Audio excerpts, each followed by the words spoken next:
that submissive role. 100%. And the thing is, I 100%. hate the word submissive. What's going on, YouTube? Welcome back to the channel. So today we're going to be reacting to a video titled, "Can being a career-focused woman have an impact when finding love?" Let's go ahead and get right into this video, guys. Go ahead and show your support to the channel by liking, commenting, and subscribing. So here we go. Do you feel that as a woman, you can't really be truly successful unless you're in a relationship? No. Is that Wait.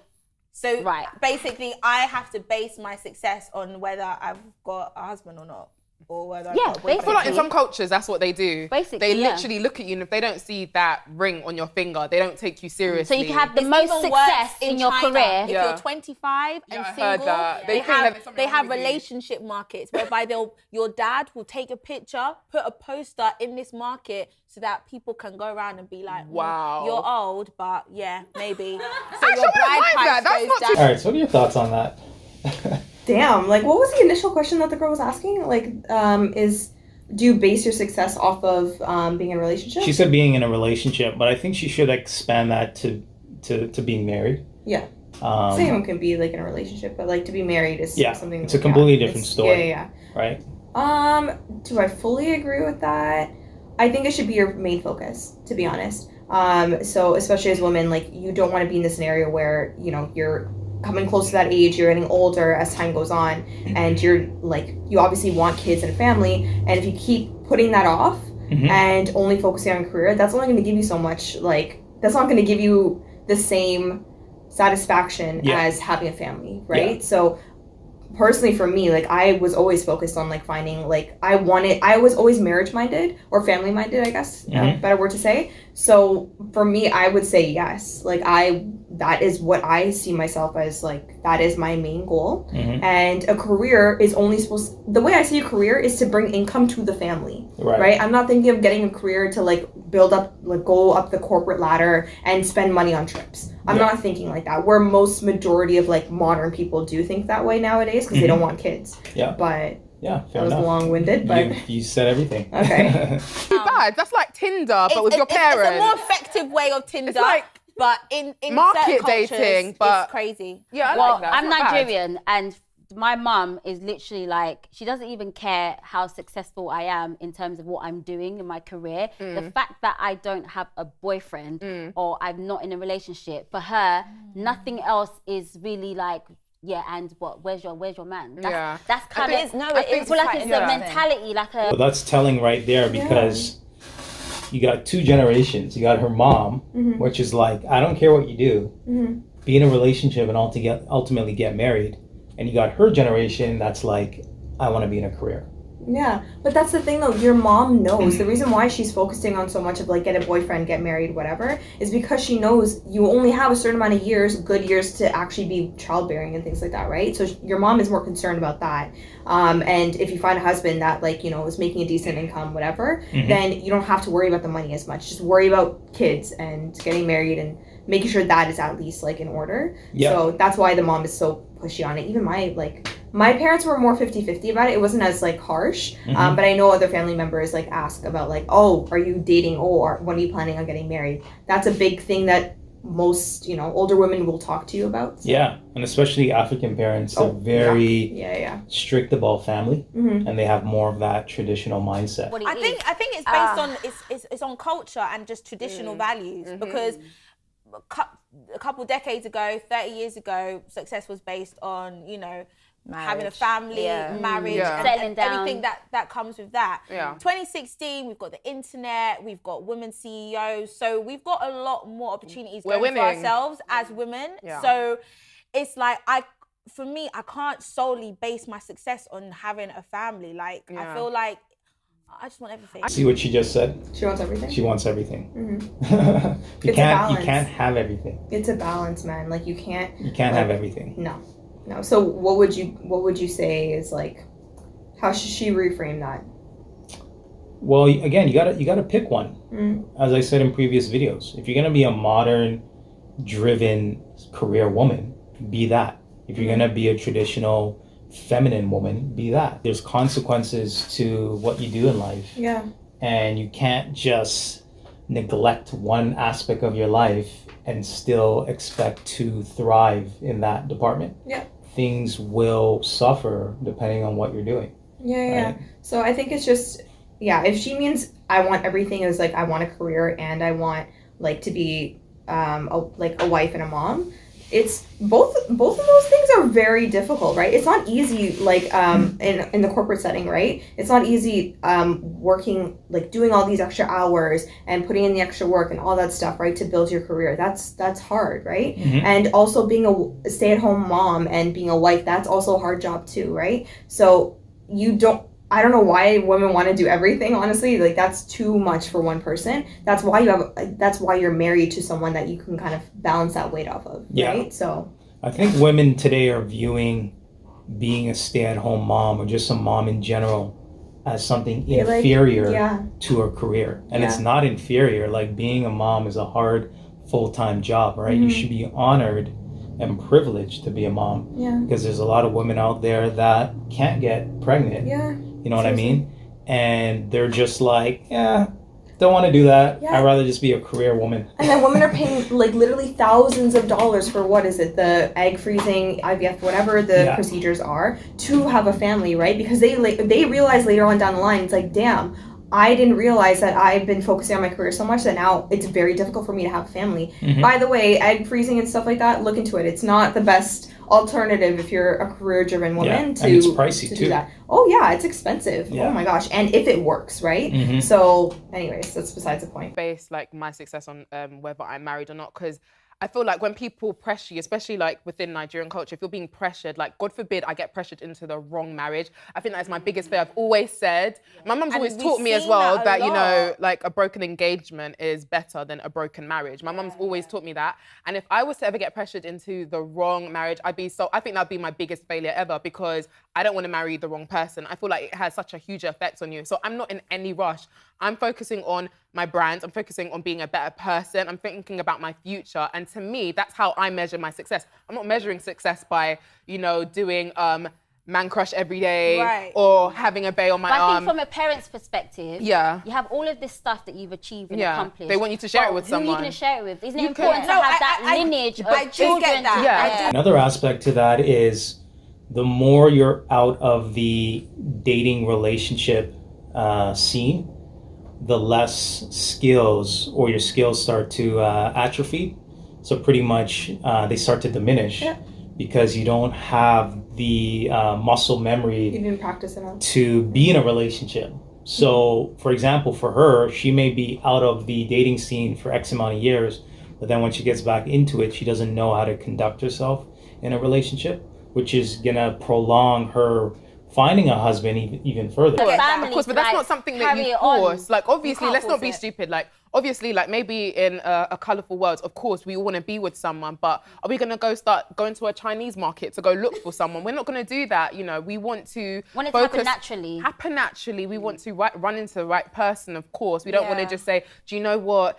You know, he's got a beard, he's 25, he's got a master's. Let me just see if something might happen with him. Like, let me see. The what is scary about our generation is the fact that we do have so much at our disposal for us to kind of like, you know, dominate in the world if we wanted to. But then a lot of successful people on paper, when it comes down to it, what makes them really happy is having a family and it is having people around. And that's what I was going to say, because like even with me, which is, with me, when I see a woman and you've said to me, okay, this woman is the CEO of this company, she's doing this, she's doing that, my next question, whether I say it out loud or not, is always, okay, does she have a family? Yeah. Is she married? Does she have children? You look at CEOs, politicians, anyone of high status in life, typically speaking, they have a family. And that's considered being rich, so to speak, right? Because you can't buy a family, right? That's something that money can't buy. So you having a family, kids, offsprings, and having that generational wealth, because if you look at certain countries in the world, that's how they continue their wealth as an economy, right? Is empowering the next generation.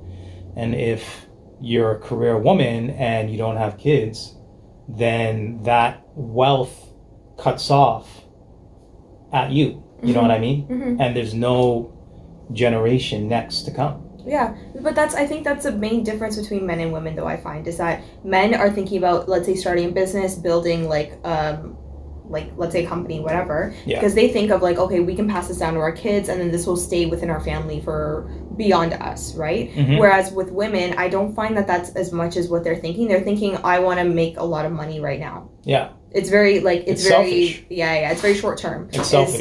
Is what I find for women, whereas for men they think more long term when they think of like the business and making money, all that stuff. So. Yeah, men are strategizing 5, 10, 50, 20, 100 years from now. You know what I mean? And these women are thinking right now. I just kind of have this feeling of, oh man, like, is she really happy though? Like, Yeah. is it? Or was there a compromise that she had to So make? in my mind, like automatically in my mind, I don't devalue her, but I just feel like, well, it's not complete. But then when I meet someone that has both, all of it, I'm like in awe. I'm like, oh my gosh, how did you do it? Like, how do you have a career? How do you have a family? Because I just kind of feel like it's all important all together. Do you know what I mean? And for me personally, I kind of feel like, okay, I'm doing all the stuff that I'm doing, and in my mind, I'm like, okay, the next step for me in, you know, being successful would be to have to settle down. Do you know what I mean? And to have a partner. And I think until I kind of have that, even if I'm being successful, if I'm successful, it doesn't feel complete. I did have a conversation with a friend the other day, and he was basically saying that the thing about successful women is that they feel that because they're successful in their career and they're bosses in their career, they can then replicate that success that they've had into their relationship. But what they end up doing is trying to play boss in both their workplace and in their relationship. Right, and that's the point right there. I mean, women that are successful, strong, independent, they have those characteristics into the relationship, and that doesn't equal to success. You can't transfer those skills as a woman. But what are your thoughts on that? No, I agree with you. The successful, driven women need to learn how to have two sides. Yeah, when it comes I to agree. being in relationships, You dealing with can't another be the man person, and then also everything. being. So you mean like being that, still having that submissive role? 100%. And the thing is, 100%. I hate the word submissive. Submission. Yeah. It's like poison to modern women. I think it's because they've seen negative, like you see the woman who you know gave everything to her husband and then he left her for nothing, right? And then left her with the kids, no money, no nothing, just to start over. So you see these one-off examples of like where women were completely submissive and then it did not work out for them. So then all women now are like, no to submission because I don't want to be left with nothing, you know? Whereas if you choose the right man for you, that's not going to be the case, right? So what do you think? Yeah, but for women, your superpower is being soft and feminine, right? Because people handle soft, gentle, feminine things with care. You know what I mean? Like if you saw a box that said fragile on it, you would handle the box fragile, right? Yeah. If you didn't see fragile on it, you'd probably just throw around the box, right? Especially if you're a delivery driver, right? So, you know what I mean? That's a good example. No. The analogy, it was just like, I didn't even think about it like that. Right. So these modern women are thinking being hard, rough, exterior wise is strength in a relationship, and it's the complete opposite. Why do I like- have to be submissive in my submissive, there's relationship to nothing- maintain it? Because there's nothing. See, that's the thing. People think there's something wrong with being submissive. It means like you're not the leader, but it's like it's not saying that you don't matter. It's saying that you're looking onto someone and you're telling them how you feel and you're submitting to their decisions to make the right one. There's absolutely nothing wrong with that, in my think opinion. it's so But what about your important. decisions? Yeah, your That is- decisions you- are no, taken you on board. discuss it. It still holds value. yeah. Like you're still explaining what your position is or your opinion and allowing the man to basically There's make the final call. someone who feels that they are responsible for you. Yeah. They want to make sure that everything that's got to do with your world Yeah. is correct 100. and in place. Yeah. And I think that's a beautiful thing. But I because think so as people well. have abused it so much to the point where they're controlling boyfriends, they're telling you not to wear this, telling you can't go out, you So can't they see think your that that's family. submission, that's so not over submission. time, people have seen submissive like, no, I'm not submissive to You no don't man. You submit can't to tell your me what to boyfriends, do. please. No, Only exactly. I husband. know because Let's just pause right there. Like women have to take accountability as to the types of men that they're picking, because ultimately you control the access to sex, and don't sleep with a guy that you feel is toxic or whatever the situation is, right? Yeah. Like you need to pick better men or you need to attract better men so that you can have a better outcome. But what are your thoughts on that? 100%. Like, it's just, it really comes down to who you choose, right? And like, there are more good guys than bad guys, okay? I think that really needs to be said more, because I think most women think like, oh, most guys out here are trash or da da da. It's like, no, don't put that on the guys who are actually doing good out here and who are very caring and who are good people, you know? So yeah, fair enough. Like for me, like, even like dating, like for me, I cannot be with, if I feel that I can start telling you what to do, I cannot be with you because I know what I'm like. No, seriously, because in the beginning I could be, so if, I don't know, if he's not working, but not because he can't get a job, but maybe he's lazy by nature and he doesn't work, you know, for some reason. You know, there's men that are just lazy. It's true. So if that's what his character is, he's lazy. I know that in the beginning, because he could be really good looking and have other attributes that I really, really like. I know for a minute I can be like, okay, yeah, it's cool. I know he's gonna get there. I can be defending him. Oh, daddy, come on, he's going to get there. Is this the potential that we talk about? No. Contradicted themselves before, right? They said that they don't want to submit to a man, but then they're saying they don't want a man that they can walk all over. So it's like, what do you want? Which one is it? Like, what do you really want? No. So this goes back to don't really listen to what women want, because at the end of the day, if you kind of go off of like instinctually what women will be attracted to, that is your best like foot forward. Deep down inside, they want a man who is a leader, right? Who wants to be able to make a decision. And if I'm saying something out of pocket, you know, to be like, listen, that wasn't right. Don't do that again. And like, not to say like put in her place, but to be assertive, I think is probably the better word to say. Things like that where women will not say it because they don't want it to be abused, but deep down inside they do like it. Yeah. You know what I'm saying? Like right now, her hardwire as a woman is clashing with the modern programming. Like her programming is like... everything's trying to fight each other. It's like tangled right now. You know what I mean? Yeah. Like she's literally going against who she really is biologically as a woman, right? So let's continue. I can be doing that for a little bit, but one day, knowing me, and it could be something little. It could be because I'm hungry, I'm gonna snap. And I'm gonna say, don't talk to me, you don't even work, you don't even do this. And I'm immediately, hold on. You used to be saying that. Doing big things. Yeah. Your age mates, look at your age, do you know what I mean? No, I can imagine myself like talking him down. Do you know what I mean? So I know my person. I'm the eldest. Do you know what I mean? So I'm used to telling my brothers what to do and this, that. So I can't deal with a guy. I need a guy that has initiative. And I need a guy that is gonna take control. Exactly. I can't even take a guy that calls me up and says, hey, I know you're busy probably. Like he's already said I'm busy without asking. All right, guys. So we're gonna go ahead and end this video. My final thoughts. Ultimately, a woman should never give dating advice to women. To be in a successful long-term relationship. I mean, that's just my opinion, because they're gonna put their emotions into it. They're gonna give conflicting information, as you saw in this video, and ultimately, it's gonna set you up to fail ultimately in that relationship. But what are your final thoughts? I would say, like, in regards to the submission and all that kind of stuff, it comes with having trust for your man, right? Like allowing him to lead and put him in a leadership position where it's like, babe, I trust you. I know you make the best decision for us, and I will submit to you, and just let that be it, right? So I think if you have trust for your man and you truly believe that he has the best decision, you allow it and just let that be it. It doesn't have to be all this freaking gymnastics going back and forth, being like, oh, but this, oh, but that. No, just choose the right man. Really trust him and go from there, right? So fair enough. All right, guys, so we're gonna go ahead and end this video. If you like this video, make sure you like, comment, and subscribe. And until next time. Bye, guys.